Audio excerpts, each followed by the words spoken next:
Walinya tanya, kamu mau sama dia? Dia diam saja, itu berarti setuju. Tapi kalau janda, ummati ummati yaquluha lana yawmal qiyamati. bersama kita berselawat, Allahumma salli ala sayyidina Muhammad wa ala alihi wa sahbihi ajma'in. Sebenarnya ada yang ingin ditampilkan, karena judul ceramah malam ini adalah pertunangan, yaitu masih terkait masalah pernikahan, dan judul yang akan kita bahas adalah masalah khitbah. Khitbah berbeda dengan khutbah. Kalau khutbah ceramah artinya, tapi kalau khitbah artinya adalah meminang. Saya tidak tahu apakah meminang dalam bahasa Arab itu artinya bisa diartikan dengan melamar. Karena saya sendiri belum bisa membedakan mana melamar, mana meminang. Mungkin melamar itu perkenalan, mungkin lebih cocoknya kepada ta'aruf. Maka sulit untuk melamar itu dikaitkan dengan pertunangan. Mungkin ada persamaan di sana. Maka saya akan menggunakan kata khitbah, karena nanti kita akan sendiri yang akan menentukan kira-kira makna yang cocok khitbah ini. Apakah pertunangan saja, atau khitbah ini bisa juga diartikan juga melamar.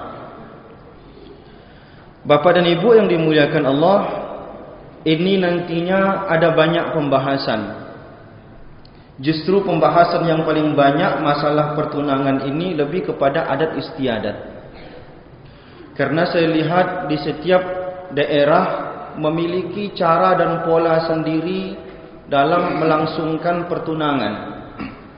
Maka saya cuma akan mengutip hadis-hadis Rasulullah dan beberapa kitab fikih yang menjelaskan terkait masalah pertunangan. Nah, apa itu pertunangan? Apa itu khitbah? Saya membahasakannya pakai kata khitbah saja. Khitbah itu adalah thalabuz zawaj, minta untuk menikah. Itu artinya. Maka ulama mendefinisikan arti khitbah itu adalah izharur rughbati, menunjukkan keinginan fin nikah, menikahi seorang perempuan. Ada keinginan untuk menikah, tunjukkan keinginan itu.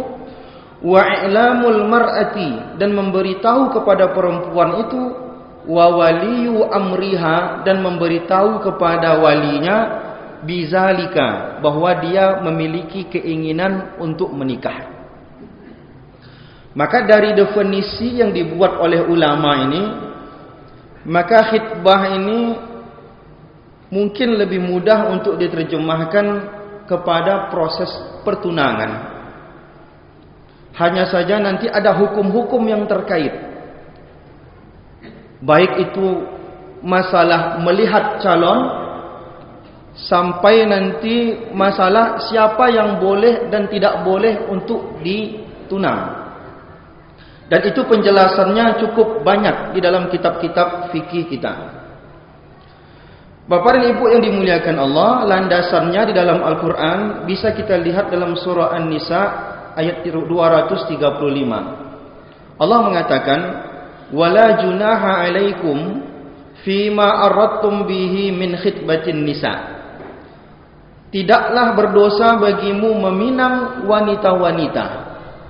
Maka dari ayat ini ulama menyimpulkan bahwa di dalam Islam menkhitbah itu disyariatkan. Berarti kalau seandainya ada pembahasannya di dalam Al-Quran, berarti orang yang melaksanakan khitbah ini itu sangat dianjurkan sekali. Bisa saja sebenarnya menikah itu berkenalan, langsung menikah saja pun sebenarnya tak jadi masalah. Datang bapak, mungkin saya datang ke rumah salah satu orang yang ada anak gadisnya, kemudian menikah langsung bisa saja. Hanya saja Islam dengan keindahannya menawarkan sebuah proses. Nah, proses itu nanti ada hikmahnya. yaitu proses khitbah nanti ada hikmah-hikmahnya. Maka Allah pun langsung di dalam Al-Quran Allah katakan bahwa kalau memang mau menikah, langsungkanlah sebuah khitbah, langsungkanlah proses pertunangan lebih dahulu sebelum pernikahan itu dilangsungkan. Maka kalau kita melihat hadis-hadis Rasulullah SAW, maka Rasulullah pun meminang istri-istrinya sebelum dinikahi. Dalam hadis yang diriwayatkan oleh Imam Bukhari bahwa Rasulullah meminang Aisyah kepada Abu Bakar. Artinya Rasulullah sendiri pun mempraktekkan bagaimana sebenarnya proses peminangan itu mesti dilakukan. Hanya saja banyak macam-macam nanti kalau kita temukan dari hadis Rasulullah, baik terkait prosesnya, baik terkait nanti ada juga kalanya Rasulullah tidak melangsungkan pertunangan, tetapi ada hadis yang menerangkan bahwa Rasulullah melamar atau meminang Aisyah radhiyallahu anha kepada ayahnya Abu Bakar. Artinya ada ayat, ada hadis yang menerangkan masalah pertunangan ini membuktikan bahwa pertunangan atau khitbah itu masyru' atau disyariatkan. Maka di dalam kitab-kitab fikih kita dijadikan judul khusus atau pembahasan tersendiri. Maka dalam buku-buku fikih keluarga kita, bahkan dalam kompilasi hukum keluarga kita, ada pembahasan masalah pertunangan ini. Sebenarnya apa tujuan dari pertunangan itu? Banyak sebenarnya tujuannya. Di antaranya adalah proses pengenalan calon itu dilangsungkan setelah terjadinya pertunangan. Artinya di sanalah kalau orang dahulu setahu saya, karena sebenarnya pertunangan itu belum lagi halal suami istri, dia belum suami istri. Maka dua belah pihak itu bisa saja membatalkan pertunangan. Maka hikmah dari pertunangan itu adalah mengenal lebih dekat calon yang akan menikah dan yang akan dinikahi. Mungkin selama hari ini mungkin kenal sepintas, tetapi dalam proses pertunangan ini, karena kita sudah kenal dengan orang tuanya, kita tahu sukunya, kita tahu di mana tempat tinggalnya, maka akan memudahkan kita untuk mengenal lebih dekat calon pasangan itu, baik mengenal laki-laki itu maupun mengenal pihak perempuannya. Sekali lagi bahwa bertunang itu belum menikah. Maka pengharaman sebelum menikah sama seperti pengharaman sudah bertunang. Jika seandainya sebelum menikah haram pegangan tangan, sudah tunangan pun sebenarnya masih haram. Maka semua hukum-hukum pengharaman yang halal dan haram sebelum menikah itu sama setelah bertunangan. Jadi tunangan itu bukan menghalalkan sesuatu, tidak ada yang dihalalkan. Hanya saja pertunangan itu tadi dari definisinya hanyalah proses permintaan untuk menikah. Laki-laki mengatakan kepada perempuan dan wali kepada perempuan itu bahwa dia memiliki keinginan untuk menikah. Ada perjanjian bahwa pihak wali dari perempuan beda kalau perempuannya gadis sama janda. Kalau gadis cukup walinya, dia tak perlu mengucapkannya. Walinya tanya, kamu mau sama dia? Dia diam saja, itu berarti setuju. Tapi kalau janda tak boleh. Harus ada keluar kata-kata yang dari mulutnya. Iya, saya mau, baru dia dibolehkan untuk dilamar atau dinikahi. Berbeda anak gadis sama janda. Maka orang yang ingin melamar anak gadis, dia mesti datang ke orang tuanya, bukan ke anak gadisnya. Ya, kalau ke anak gadisnya kan nanti proses pengenalan. Tetapi kalau seandainya menunang perempuan langsung kepada perempuannya, itu salah. Karena proses yang benar itu adalah calon menantu laki-laki datang kepada calon mertua laki-laki, menunjukkan keinginan bahwa dia ingin menikahi anak gadis dari orang tua tersebut. Itu yang dimaksud dengan bertunangan. Kalau seandainya walinya tadi setuju, barulah mereka disebut sebagai bertunangan. Jadi ada proses perjanjian di sana. Jadi nanti ada hukum yang terkait di sana. setelah nanti ada perjanjian itu, berarti orang lain tak boleh menunang perempuan ini. Nah, itu nanti ada pembahasannya tersendiri keterkaitan tentang itu. Maka tujuan pertama pertunangan itu adalah mengenal calon, karena di situ adalah proses perjanjian untuk menikahi. Maka nanti ada kaitan-kaitannya dengan pembahasan lain. Yang kedua adalah proses pertunangan itu dalam upaya untuk menyamakan visi dari pernikahan itu sendiri. Karena tujuan menikah orang itu berbeda-beda. Maka dalam proses pertunangan itu di sana dibolehkan untuk menyamakan persepsi sebenarnya di mana nanti akan dibawa pernikahan ini. Atau kalau bahasa kitanya, visi dari pernikahan kita ini apa? Tentu visinya adalah lebih keterkaitan dengan keagamaan. Oh, kita ini menikah nanti anak dididik begini. Itu proses dalam pertunangan itu ada visi yang akan disamakan antara pihak laki-laki dan pihak perempuan. Maka nanti akan bertemulah pihak keluarga laki-laki dan pihak keluarga perempuan. Di sana akan ada perundingan. Yang ketiga, tentu saja pertunangan itu tujuannya adalah persiapan untuk melaksanakan walimah pernikahan. Hanya saja walimah nanti ada pembahasan tersendiri. Bapak dan Ibu yang dimuliakan Allah Subhanahu wa taala, kemudian jika seandainya sudah terjadi perjanjian pernikahan. Perjanjian dalam artian sudah ada setuju antara pihak wali perempuan dengan calon menantu laki-laki. Jika sudah ada perjanjian, maka di sana dibolehkan untuk melihat. Rasulullah SAW mengatakan, ketika ada seorang sahabat bernama Mughirah melamar atau meminang seorang perempuan, Rasulullah bertanya kepadanya, "An-nazarta ilaiha?" Apakah kamu sudah lihat perempuan yang akan kamu nikahi itu? Kata Mughirah bin Syu'bah, belum ya Rasulullah. Kata Rasulullah, unzur ilaiha fa innahu ahra an yu'addama bainakuma. Lihat dia, kata Rasulullah. Karena nanti kalau tak kamu lihat dia, nanti akan timbul penyesalan kamu di kemudian hari. Maka dari sini ulama-ulama fikih mengatakan bahwa melihat calon perempuan itu dibolehkan. Termasuk nanti setelah proses pertunangan itu, laki-laki boleh melihat perempuan yang akan dinikahi oleh dia. Hanya saja yang menjadi pertanyaan, bagian yang mana yang boleh untuk dia lihat? Nah, bagian yang boleh dia lihat, yang pertama, ini terjadi perbedaan pendapat di kalangan ulama. Mazhab Maliki, Syafi'i, dan Hambali mengatakan yang boleh dia lihat itu cuma wajah dan telapak tangannya saja. Dia boleh lihat dengan jelas.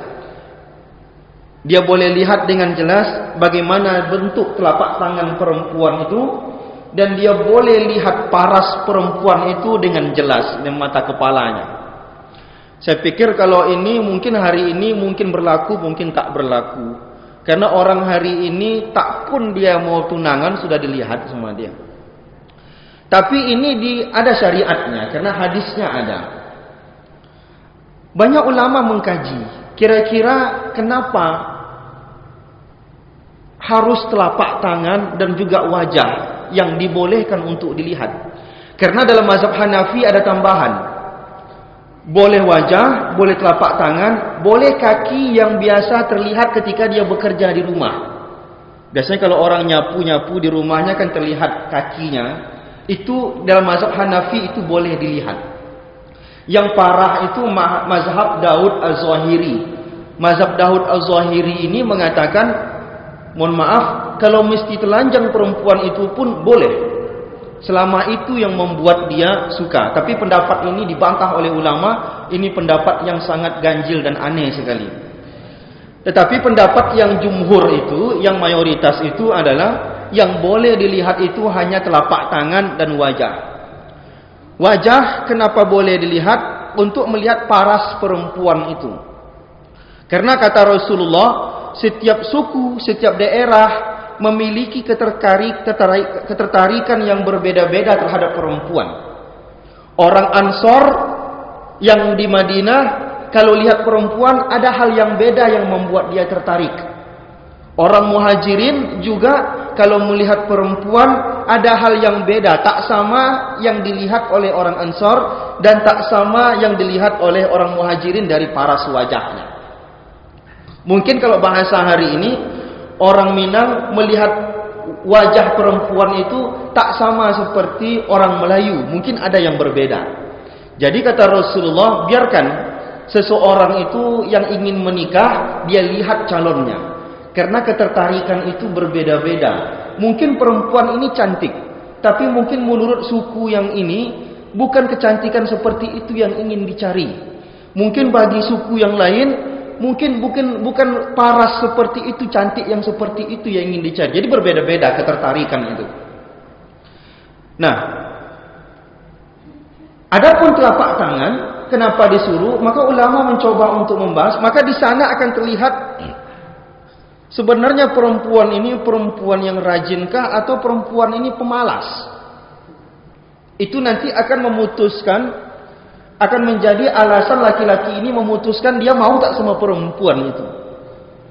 Mungkin ada laki-laki lebih suka perempuan yang tangannya kabalan. Mungkin dia menurut dia semakin kasar tangan perempuan itu, berarti dia semakin rajin bekerja di rumah. Mungkin itu yang dicari. Mungkin ada laki-laki, mungkin semakin lembut tangan perempuan itu, mungkin semakin dia suka. Kan berbeda-beda orang dalam menilai.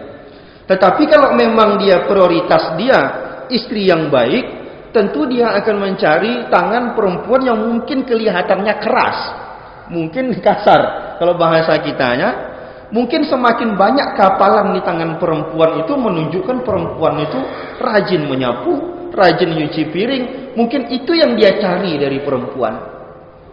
Ada juga orang cari perempuan hanya sekedar untuk duduk-duduk saja di rumah.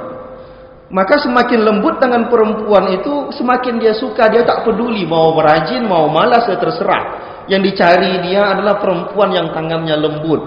Hal ini disyariatkan untuk agar kita memiliki ketertarikan. Karena ketertarikan laki-laki terhadap perempuan itu cenderung berbeda-beda. Maka dari itulah disyariatkanlah untuk melihat seperti ini. Tetapi yang dilihat itu pun hanya sebatas wajah dan telapak tangan. Dan mazhab Hanafi pun menambahkan, kalau mau ditambahkan cuma kaki yang boleh. Ada lagi dikatakan bahwa ada bentuk kaki yang disunnahkan oleh Rasulullah untuk dilihat. Mungkin bentuk tumitnya, mungkin bentuk betisnya dan segala macamnya. Tapi saya tak banyak membaca tentang itu. Hanya saja guru saya dulu mengatakan kalau cari perempuan itu yang betisnya seperti buah padi. Saya nggak tahu maksudnya apa. Tapi kalau saya baca fikih-fikih tak ada saya temukan harus cari laki perempuan yang betisnya seperti buah padi. Belum pernah saya temukan itu dalam fikih-fikih, dalam buku-buku. Hanya saja pernah saya dengar itu. Baik, itu tak usah jadi bahasa. Sekarang pertanyaan kita adalah, apa aturan seseorang boleh melihat calon perempuan yang akan dinikahinya? Aturan yang pertama adalah dia boleh melihat perempuan yang akan dinikahinya kalau memang hatinya betul-betul sudah mantap untuk menikahi perempuan itu. Artinya mantapnya begini, memang niat dia mau menikah. Jangan sampai nanti alasan dia saja, Pak, saya boleh lihat anak bapak. Kenapa kamu lihat? Saya mau nikahi anak bapak. Padahal inginnya cuma mau lihat saja. Itu tak boleh. Harus cenderung terlihat betul-betul kecenderungan hatinya tulus ingin menikahi. Kalau memang sudah kelihatan mantapnya laki-laki itu akan menikahi, maka di sana sudah boleh dia untuk melihat. Maka kita sebagai wali, kita lihat keseriusan laki-laki yang lamar anak kita. Kan bisa terlihat itu keseriusan dari wajahnya. Cara dia memandang, ada anak perempuan kita, kalau yang ditengoknya anak perempuan kita terus, itu nggak serius itu. Tapi kalau ditengoknya kita, mungkin ketakutan dia, tengoknya anak perempuan kita terus. Tapi kalau dia segan sama kita, ditengoknya kita yang walinya. Kelihatan keseriusannya itu. Kalau udah kelihatan keseriusannya, cara bicaranya pun akan terlihat. Maka kalau seandainya orang yang belum serius, cara bicaranya pun tak mantap dia. Cenderung dia ragu untuk berbicara, berarti hatinya belum mantap. Tapi kalau hati sudah mantap, dia berbicara pun mantap. Itu akan terlihat keseriusan itu. Yang kedua, melihat itu dibolehkan setelah wali setuju dengan keagamaan perempuan itu khususnya. Keagamaan calon menantunya ini. Artinya laki-laki tadi sudah memiliki hati yang mantap untuk menikahi dan wali pun sudah setuju. Kenapa dia setuju? Agamanya bagus. Tadi dicoba dia azan di rumah itu bisa dia azan. Dicoba dia solat, dia bisa solat. Kata Allah, kalau udah solat pasti tercegah dari perbuatan keji dan mungkar. Kalau sama Allah saja dia takut, tentulah anak perempuan saya dia pasti akan urus dengan baik. Tapi sama Allah aja dia berani durhaka, apalagi anak saya. Kan begitu cara pertimbangannya. Tapi kalau sholatnya udah beres 5 waktu dan setuju, baru boleh untuk diizinkan laki-laki itu melihat. Tapi melihatnya dengan catatan tidak boleh berdua-dua. Oh, kamu melihat anak perempuan saya, itu di kamar pergi, kan berdua di sana. Itu tidak boleh. Mesti ada pihak ketiga. Pihak ketiga itu adalah keluarga daripada perempuan itu, baik emaknya, baik saudara sepupunya, baik adik perempuannya, bibinya dan segala macamnya. Ya pesa. Yang ketiga, boleh melihat itu kalau memang kita segan untuk melihat, boleh kita wakilkan ke orang lain untuk melihatnya. Misalkan kita punya bibi, kita percaya sama bibi perempuan kita ini, bi, tolonglah lihat perempuan itu, tengokkan ke dalamnya itu betisnya, tengokkan, nanti ceritakan sama. Tapi ingat, bibi yang betul-betul amanah. Kalau memang udah betul-betul amanah dia, baru kita bisa percayakan sama dia untuk melihatkan. Dan itu pernah dilakukan oleh Rasulullah. Rasulullah mengutus orang lain untuk melihat perempuan yang akan dinikahinya. Dan kalau memang kita, ya jangan orang lain, harus ada pihak keluarga yang bisa menahan rahasia. Kalau dia tak bisa jaga rahasia, jangan wakilkan sama dia. Tapi kalau dia bisa jaga rahasia dan dia kerabat kita, boleh kita wakilkan dia. Kemudian dalam proses melihat itu juga, perempuan maupun laki-laki tidak boleh menyembunyikan aib dia, aib fisik dia kepada calonnya. Kalau memang ada aib fisik, maka itu mesti diterus terangkan sebelum menikah. Mohon maaf sekali. Mohon maaf, misalkan perempuan ini tak pernah haid seumur hidupnya. Dia mesti terus terang kepada calon laki-lakinya ini bahwa dia memang tak pernah haid seumur hidupnya. Karena nanti kaitannya dengan anak keturunan. Kalau memang ini kan pasti tak bisa punya anak keturunan biasanya. Atau ada bagian anggota tubuhnya yang pernah terluka dan membekas. Kalau perempuan kan mungkin agak lebih sensitif. Tetapi baik pihak perempuan tentunya dari walinya itu tak boleh menyembunyikan aib itu. Kenapa tidak boleh? Karena kalau itu disembunyikan, ketahuan nanti pas malam pertama, itu rentan akan terjadi pertikaian. Karena akan ada penyesalan. Mungkin bagi laki-laki itu aib seperti, mungkin ada luka misalkan. Luka itu membekas cukup panjang. Mungkin bagi laki-laki itu membuat dia tak tertarik. Maka pihak perempuan itu mesti dia memberitahu apa sebenarnya ada hal fisik yang mungkin aib di dalam badan dia. Begitu juga laki-laki. Jika ada hal yang bersifat aib di dalam diri dia secara fisik, dia mesti berterus terang kepada laki-laki itu.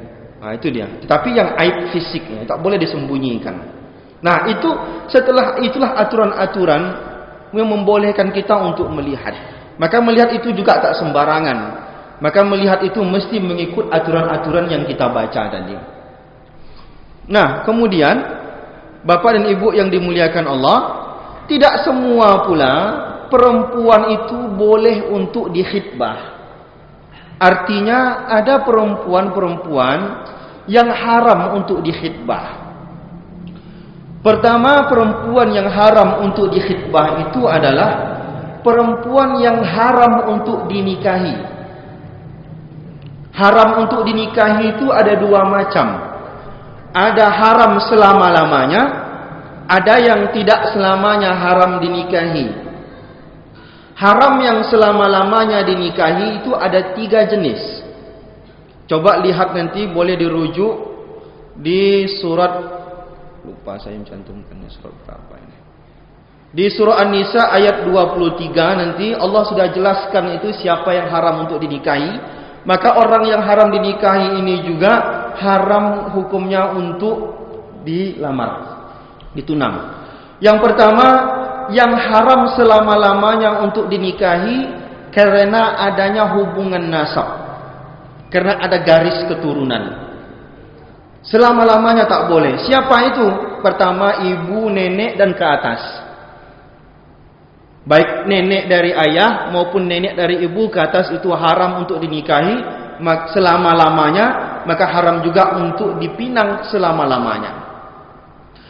Juga ke bawah, anak perempuan, cucu perempuan dan seterusnya ke bawah yang kontan itu haram untuk dinikahi, maka haram juga untuk ditunang atau dipinang atau dilamar atau dikhitbah. Yang ketiga, saudari perempuan dan anak-anak perempuannya ke bawah. Saudari perempuan ke samping, kemudian ke bawah ini yang kontan itu semuanya haram untuk dinikahi. Maka haram juga hukumnya untuk ditunang.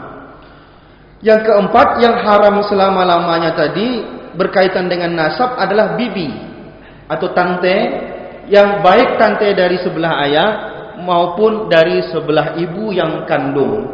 Jadi 4 jenisnya.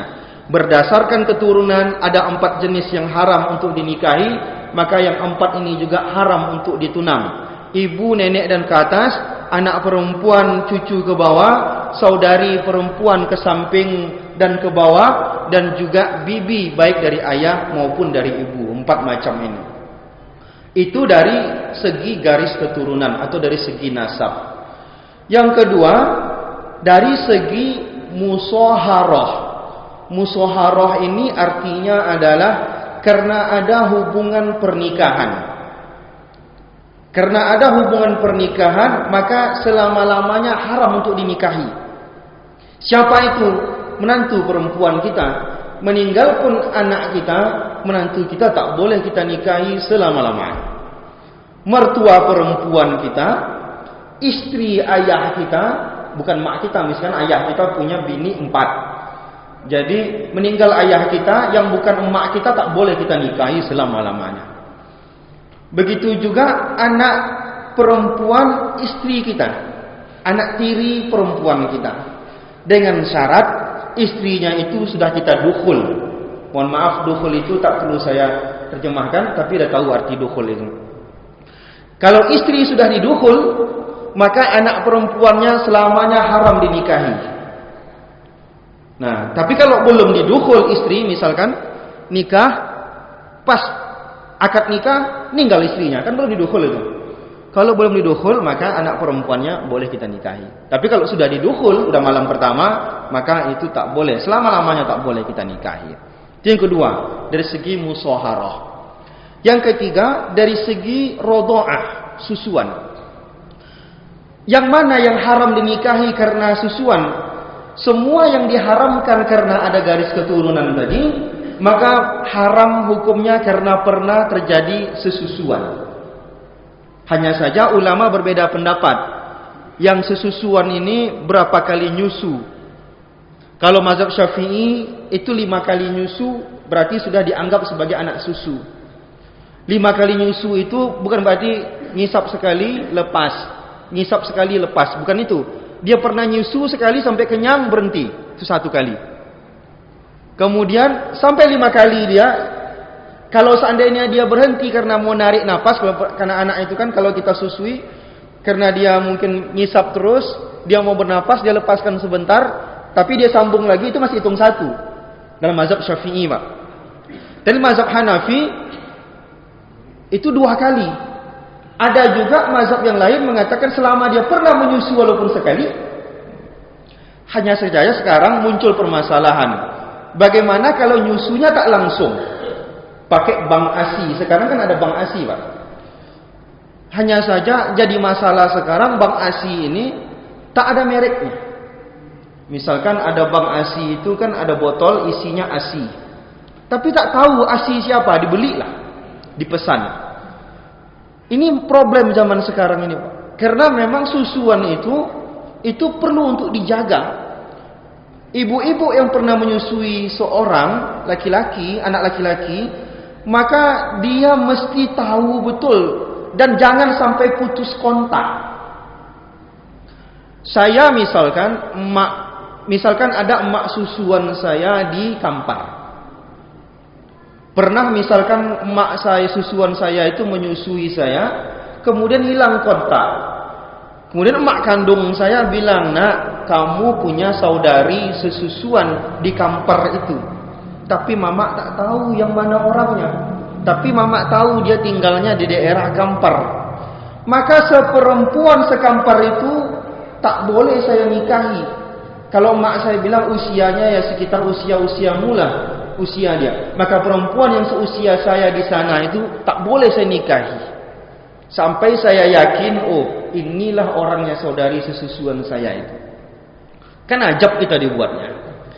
Maka seorang ibu tak boleh sembarangan menyusui orang lain kecuali dia tahu betul siapa yang disusui dia. Kadang kan orang numpang anaknya misalkan beberapa saat karena anaknya nangis, supaya mendiamkannya dia susu. Saya tak tahu apakah air susu itu keluar karena hamil atau lagi memang proses menyusui. Tapi Profesor Ali Idin Koto mengatakan emak dia itu anak sesusuannya dia susui tidak dalam keadaan lagi punya anak kecil. Tidak juga dalam keadaan hamil bisa keluar susu. Ternyata ada orang yang bisa keluar ASI-nya tidak dalam keadaan hamil, tidak juga dalam keadaan proses punya anak kecil yang sedang menyusu. Maka perlu hati-hati. Mungkin tak semua orang bisa seperti itu, tetapi ada terjadi seperti itu. Nah, kalau memang punya anak sesusuan, maka 4 hal tadi yang diharamkan karena ada garis keturunan, maka 4 orang jenis itu juga haram ditunang karena kita ada hubungan sesusuan. Rasulullah itu juga punya ibu susu dan hubungan Rasulullah dengan ibu susunya sangat baik sekali. Nah, maka perlu dijaga itu. Nah, itu 3 hal yang haramnya lil abad, selama-lamanya. Sampai kapanpun itu haram. Tetapi ada yang dia tidak selama-lamanya haram. Siapa itu yang tak selama-lamanya haram? Misalkan pertama, perempuan yang menikah. Perempuan menikah itu kan haram selama dia masih menikah saja. Tapi kalau dia cerai sama suaminya, boleh kita nikahi, kan begitu. Yang kedua, yang tak selama-lamanya haram dinikahi itu perempuan yang masih dalam iddah. Tetapi kalau perempuan itu masih dalam iddah, tak boleh dia dilamar karena tak boleh dinikahi. Jadi selama masa iddah, perempuan itu tak boleh ditunang. Maka didekati pun tak boleh. Maka kalau laki-laki punya keinginan sama perempuan, misalkan perempuan itu janda atau baru bercerai dengan suaminya, kemudian ada laki-laki lain punya ketertarikan, ya saya pikir tunggulah sampai habis masa iddahnya. Maka sebaiknya perempuan pun betul-betul menjaga diri dia ketika dia masih dalam masa iddah. Yang ketiga, perempuan atau istri kita yang sudah kita tolak sampai dia menikah lagi. Karena istri kita yang kita sudah tolak 3, tak boleh kita menikahinya, maka tak boleh kita tunang sampai dia menikah dengan laki-laki lain. Hanya saja sekarang muncul masalah Cina buta ini. Cina buta ini jadi masalah hari ini. Cina buta ini istilah. Kalau kampung saya bilang Cina buto. Cina buto ini kayaknya direkayasa pernikahan. Misalkan bapak cerai sama bini, tersilap, terjatuh tolak 3, tapi masih suka sama bini itu, carilah orang. Tapi berjanji pula, Kamu nikahin dia, tapi malam pertamanya nggak mau apa-apain, kamu ceraikan langsung. Itu ada orangnya khusus yang dia itu dibayar itu. Di kampung saya itu. Jadi kerjaan dia cuma itu aja, Pak. Ada orang kayak itu bayarannya cukup mahal itu. Itu haram. Rasulullah mengatakan Allah mengharamkan haramallahu al-muhallil. Allah mengharamkan orang yang menghalal-halalkan sesuatu. Ini seakan-akan sebuah rekayasa. Nikah itu tidak ada boleh perjanjian tolak, itu tak boleh. Nikah dengan perjanjian tolak itu haram hukumnya. Bapak nikah tapi berjanji akan mentolak dia. Sama seperti Cino Buto itu. Bapak nikahin dia tapi dengan perjanjian nanti bapak akan tolak dia. Itu tak boleh itu. Maka Cino Buto itu jadi polemik zaman sekarang ini.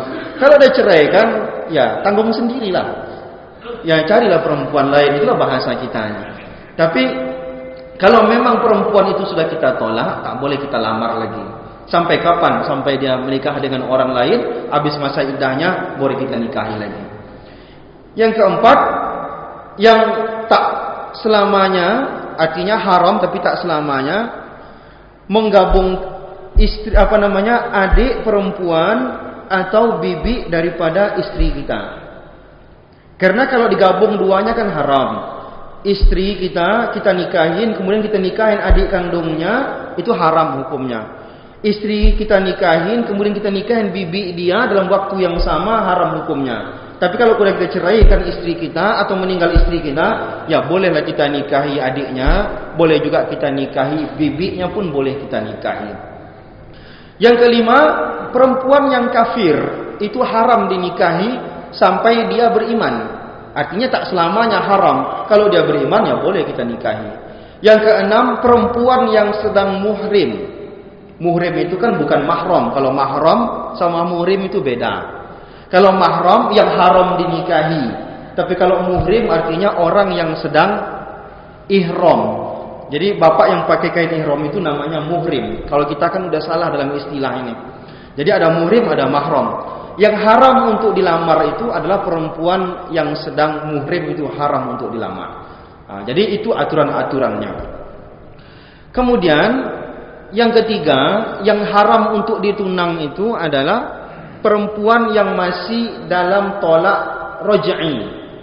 Tolak raj'i itu misalkan saya punya istri, saya tolak satu. Tolak satu ini kan masih bisa rujuk. Maka itu namanya tolak raj'i. Selama dia masih dalam tolak raj'i, maka dia tak boleh untuk ditunang. Karena dia masih hak suaminya. Tak boleh ditunang. Tetapi kalau tolak raj'inya waktunya sudah habis, ya silakan. Tapi kalau waktunya masih ada, maka dia tak boleh tunang itu. Itu tak boleh. Nah kemudian Bapak dan Ibu yang dimuliakan Allah, aturan lain dalam pertunangan itu adalah haram hukumnya meminang dalam pinangan orang lain.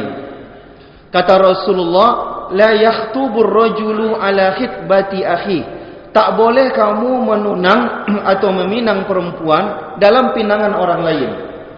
Hatta yatrukul khatib, sampai laki-laki itu meninggalkannya, au ya'zanu lahu, atau dia mengizinkannya. Berarti dia sudah memutuskan hubungan. Artinya tak boleh kita tunang perempuan dalam tunangan orang lain selama dia masih ada ikatan pertunangan sampai dia memutuskan pertunangan itu. Tetapi memutuskan pertunangan ini tidak sama seperti tolak. Kalau tolak hanya boleh dalam pihak laki-laki. Tapi kalau pertunangan itu boleh pihak perempuan memutuskan dengan alasan-alasan yang syar'i. Tetapi kalau perjanjian itu masih ada, pertunangan itu adalah sebuah perjanjian untuk menikahi. Maka perempuan yang masih dalam perjanjian menikah dengan orang lain, maka haram hukumnya untuk kita melamarnya atau menkhitbahnya. Itu dia kajian kita tentang hukum-hukum atau fikih yang terkait dengan khitbatin nikah atau tunangan dalam pernikahan. Mudah-mudahan ada kebaikan di sini. Jika ada kebaikan itu datang dari Allah, jika ada hal buruk itu tentu datang dari saya.